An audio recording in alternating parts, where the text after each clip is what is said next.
নমস্কার, সুস্বাগতম। Welcome to my channel be good and do good. গতকালের ভিডিওতে আমি বলেছিলাম যে জর্জ সোরসের ছেলের সঙ্গে ইউনুস যে বৈঠক করেছেন সেই বৈঠকের ফলে তার কিন্তু বিপদ আসতে পারে। এখন কোনো রাস্তা না পেয়ে এরকম অ্যাটাকিং হয়ে উঠেছেন ইউনুস, কিন্তু তার ফলাফল খুব খারাপ হবে। তার কারণ তুলসী গ্যাবার্ডের একটা নিউজ আজকে আমি আপনাদেরকে দেবো। তুলসী গ্যাবার্ড, কাশ প্যাটেল বা আমাদের ভারতের প্রধানমন্ত্রী, তিনি পার্লামেন্ট সেশনে একটা কথা বলেছেন অত্যন্ত গুরুত্বপূর্ণ, সেই কথাটা বলবো। এবং ইউনুসের যে বিভিন্ন সমস্যা দেখা দিচ্ছে, আমরা শুনেছি যে আমেরিকার ডোনাল্ড ট্রাম্প প্রশাসন অর্থ পাঠানো বন্ধ করেছে বাংলাদেশকে, কিন্তু সেই সাথে সাথে আরো একটা দেশ সুইজারল্যান্ড, সেই সুইজারল্যান্ডও টাকা বন্ধ করেছে। এবং আস্তে আস্তে, আমি এই তো হোমিওপ্যাথিক ট্রিটমেন্ট, তো আস্তে আস্তে দেখবেন আরো অনেক জায়গা থেকে এই রকম বন্ধ হতে শুরু করবে। এখন বাংলাদেশকে হেল্প করার জন্য খুব লাফিয়ে আসছিল পাকিস্তান, সে পাকিস্তানেরও টাকা বন্ধ করে দিয়েছে। এবং পাকিস্তানের টাকা বন্ধ করে দেওয়ার ফলে পাকিস্তানের বিভিন্ন যে বিদ্যুতের যে প্রকল্পগুলো ছিল সব বন্ধ হতে বসেছে। মানে চারিদিক দিয়ে বাংলাদেশ চারিদিক দিয়ে বিপদে পড়তে চলেছে এই ইউনূসের গভর্নমেন্ট। এখন দেখুন, আজকের একটা খবর দেখুন, এই যে ইউনূসের নেতৃত্বে ভারত বিরোধী বাংলাদেশ এখন গভীর সংকটে ঝুঁকিতে হাজার হাজার বাংলাদেশি। কি করে এটা হলো? হাজার হাজার বাংলাদেশি তাদের চাকরি হারানোর ভয়ে রয়েছেন। কেন, কি সমস্যা হচ্ছে? Bangladesh United states agency for international development দ্বারা ব্যাপক অর্থায়ন করা হয়েছে। দেশের অসংখ্য সংস্থা এই আর্থিক সহায়তার উপর নির্ভর করেছিল। হাজার হাজার ডাক্তার, প্রকৌশলী এবং শ্রমিক নিয়োগ করেছিল। এখন বর্তমানে এই যে আমেরিকা থেকে যে অর্থ আসছিল, সেই অর্থের উপর ভিত্তি করে অনেক মানুষ চাকরি পেয়েছিল। সেই টাকায় বাংলাদেশে যারা কাজ করছিল, বিভিন্ন সংস্থা খোলা হয়েছিল। কিন্তু বর্তমানে কি পরিস্থিতি দাঁড়িয়েছে, খবরের মূল বিষয়ে যদি আসি, সেখানে বলছে একসময় ভারতের বিরুদ্ধে শক্ত অবস্থান নেয়া বাংলাদেশ এখন কঠিন চ্যালেঞ্জের মুখোমুখি। বাইডেন প্রশাসনের অধীনে দেশটি মার্কিন যুক্তরাষ্ট্রের কাছ থেকে উল্লেখযোগ্য আর্থিক সাহায্য, গোয়েন্দা তথ্য এবং সামরিক সহায়তা পেয়েছে। এটা কিন্তু একেবারে সত্যি, যা প্রধানমন্ত্রী মুহাম্মদ ইউনূসের সরকারকে ভারতের প্রতি কঠোর পন্থা অবলম্বন করার ক্ষমতা দিয়েছে। আমি কালকের ভিডিওতে এই কথাটা বলেছিলাম যে ইউনূস ভারত বিরোধিতা করার এই শক্তি কোথা থেকে পাচ্ছে। এখনো পর্যন্ত সেই শক্তি পাচ্ছে এবং সেটা পাওয়ার শেষ প্রচেষ্টা চালাচ্ছে জর্জ সোরস, ওই যে ডিপ স্টেট, তাদের কাছ থেকে। এখন দেখুন, তবে ডোনাল্ড ট্রাম্পের ক্ষমতায় ফেরার পর পরিস্থিতি সম্পূর্ণ পাল্টে গেছে। ট্রাম্প প্রশাসন কয়েকশো কোটি টাকার আর্থিক সাহায্য বন্ধ করে দিয়েছে এবং বাংলাদেশের পরিস্থিতি সামাল দেওয়ার জন্য তিনজন কর্মকর্তাকে দায়িত্ব দিয়েছে বাংলাদেশের পরিস্থিতি সামাল দেওয়ার জন্য। আমি আসছি সে বিষয়ে।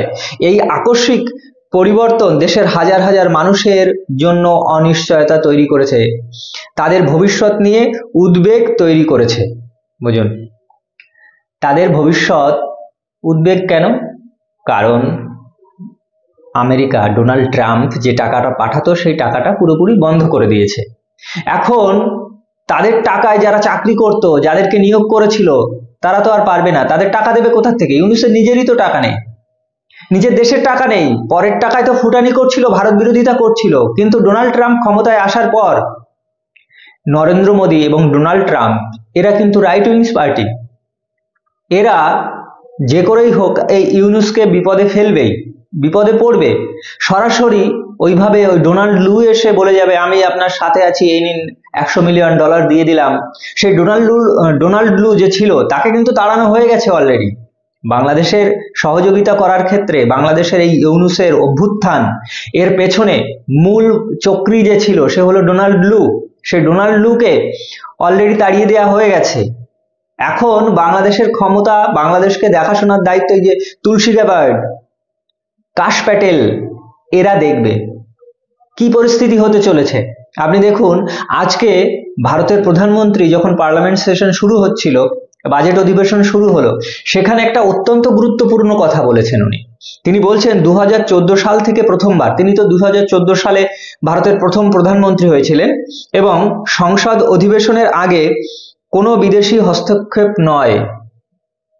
এই যে বিদেশি হস্তক্ষেপ, প্রত্যেকবার সংসদ শুরু করার আগে ঘটতো, গত কয়েক বছর ধরে দেখা গেছে, কিন্তু এবার হয়নি। কেন? বিরোধীদের দিকে প্রধানমন্ত্রী নরেন্দ্র মোদীর ঝাঁকুনি, মানে গুগল ট্রান্সলেশনে এই করেছে। তা কেন এই কথা বলছেন? বাজেট অধিবেশনের প্রথমে এই যে বিদেশি যে হস্তক্ষেপ, মানে একটা চিঙ্গারি, উনি চিঙ্গারি শব্দটা ব্যবহার করেছেন, মানে একটা কি বলে আগুনের ঝলকা দেওয়া, ভারতকে অস্থিতিশীল করার জন্য ডিপ স্টেটের যে প্ল্যান তারই অংশ ছিল এটা। কিন্তু এইবার ডোনাল্ড ট্রাম্প ক্ষমতায় আসার পর এইরকম কিছু ঘটেনি, সেই কথা নরেন্দ্র মোদী বলেছেন। হ্যাঁ, তিনি বলছেন। তারপরে যেটা মেইন খবর এখানে বলছে 2014 সালের পর এই প্রথম কোনো বিদেশি শক্তি সংসদ অধিবেশনের আগে বিশৃঙ্খলা সৃষ্টি করার চেষ্টা করেনি deep state. Actually deep state কোনো অসুবিধা বিশৃঙ্খলা সৃষ্টি করার চেষ্টা করেনি। প্রধানমন্ত্রী নরেন্দ্র মোদী আজ সকালে বাজেট অধিবেশনের আগে বিরোধীদের কটাক্ষ করে বলেছেন যে এই যে বিরোধীরা, আমাদের বর্তমানে যে সরকার রয়েছে তার যে বিরোধী রাহুল গান্ধী, কংগ্রেস, তারা প্রত্যেকবার এমন একটা প্ল্যান করে যাতে বর্তমান যে রাইট উইং সরকার আছে সে বিপদে পড়ে। সেই কথাই এখানে উল্লেখ করেছে। ডিপ স্টেটকে একটা বার্তা দেওয়া হয়েছে পরিষ্কার করে। কেন নরেন্দ্র মোদী কথা বলছে? কারণ ডোনাল্ড ট্রাম্প এখন ক্ষমতায় এসেছে। ডোনাল্ড ট্রাম্প ক্ষমতায় আসার পরে ডোনাল্ড ট্রাম্প এবং আমাদের ভারতবর্ষের সঙ্গে সম্পর্ক, মানে বর্তমান যে সরকার আছে তার সম্পর্ক সর্বদা ভালো। গতকালই দেখছিলাম শেষের দিকে, রাতের দিকে একটা খবর বেরিয়েছে যেখানে জয়শঙ্কর বলছে যে ডোনাল্ড ট্রাম্পের বিষয়টা, আমেরিকার সঙ্গে যে সম্পর্ক সেটা ভারতের আউট অফ সিলেবাস, মানে অন্যান্য দেশের ক্ষেত্রে যে নিয়ম নীতি নেওয়া হয় ডোনাল্ড ট্রাম্পের ক্ষেত্রে সেটা আলাদা হবে। মানে সম্পর্ক ভালো রাখার জন্য ভারত এবং আমেরিকার দুই দেশের মধ্যে সম্পর্ক ভালো রাখার জন্য আউট অফ সিলেবাস গিয়েও কাজ করা হবে। জয়শঙ্কর কথা বলেছেন। তো এখন এই যে ডিপ স্টেট যারা ছিল সেই ডিপ স্টেট গুলো কিন্তু বিপদে পড়তে চলেছে। আপনারা আরেকটা অত্যন্ত গুরুত্বপূর্ণ খবর আজকের, যেটা হলো তুলসী গ্যাবার্ড।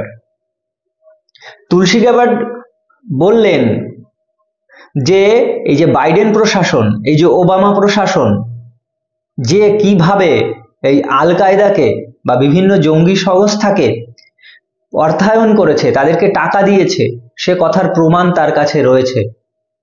এই যে ওবামা, এই যে বাইডেন প্রশাসন, তাদের এই যে জঙ্গি প্রীতি, এই যে জঙ্গিদের যে দল, তাদেরকে মানে উত্তোলন করা, এইসবের কিছুর প্রমাণ তার কাছে রয়েছে। তিনি আস্তে আস্তে তাদের কিন্তু ধুতি খুলবেন, তাদের সব গোপন যে রহস্য সেগুলো বেরিয়ে আসবে।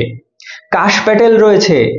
তো বাংলাদেশ ইউনূস সরকার যদি মনে করে যে তারা কোনো বিপদে পড়বে না ডোনাল্ড ট্রাম্প সরকারের কাছ থেকে, ভারতের বিরোধিতা আমি যতই করি না কেন, ভারত আমাকে কিছু এতদিন পর্যন্ত করতে পারেনি, আগামীতে করতে পারবে না, আমি নিশ্চিন্তে আমার সংসার চালিয়ে যাব, সেটা কিন্তু কোনো মতেই হওয়া সম্ভব নয়। বাংলাদেশে যে একটা জিহাদি, একটা জঙ্গিপনা ভাব উঠে আসছে, সেটা বিভিন্ন ভিডিওতে আমি বারবার বলেছি। আজকে দেখুন, যেটা আমরা আফগানিস্তানে তালিবানে দেখতাম, তালিবানদের মধ্যে যে ধর্মীয় বিক্ষোভে বাংলাদেশের নারী ফুটবল ম্যাচ বাতিল। কদিন আগে বাংলাদেশের নারীদের ফুটবল দল, বাংলাদেশের জাতীয় দল যেটা, সেটা নিয়ে বেশ উন্মাদনা হয়েছিল, বিভিন্ন খেলোয়াড়রা খুব ভালো পারফর্ম করেছিলেন। তো সেই রকম একটা ম্যাচ যেখানে মানে দেশের মধ্যে হচ্ছিল, সেখানে ধর্মীয় উন্মাদনা একদল মানুষ, তারা কারা? তারা বলছেন মেয়েরা কেন ফুটবল খেলবে, মেয়েদের ফুটবল খেলতে দেয়া যাবে না। অর্থাৎ যেটা তালিবানদের আফগানিস্তানে আমরা একসময় দেখেছি, সেটা বাংলাদেশে হতে চলেছে, বাংলাদেশে হচ্ছে। তো এই যে জঙ্গিদেরকে সহায়তা করা, এই জঙ্গি মনোভাবাপন্ন সরকার তৈরি করা, এর পেছনে ইউনূসের কিন্তু গুরুত্বপূর্ণ ভূমিকা রয়েছে। আর এই টেরোরিজম বা এই জাতীয় ইউনূস যে সরকার গঠন করেছে তাকে দমন করার জন্য ডোনাল্ড ট্রাম্প, নরেন্দ্র মোদী এবং এই অনুসারী যত সরকার আছে পৃথিবীতে, যে শক্তিগুলো আছে, তারা কিন্তু একসাথে কাজ করবে এবং তা মোটেই ইউনূসের পক্ষে আগামী দিনে সুখকর হবে না। আপনারা কি মনে করেন? অবশ্যই লিখে জানাবেন কমেন্ট বক্সে। ভালো থাকুন, সুস্থ থাকুন। জয় হিন্দ, বন্দে মাতরম।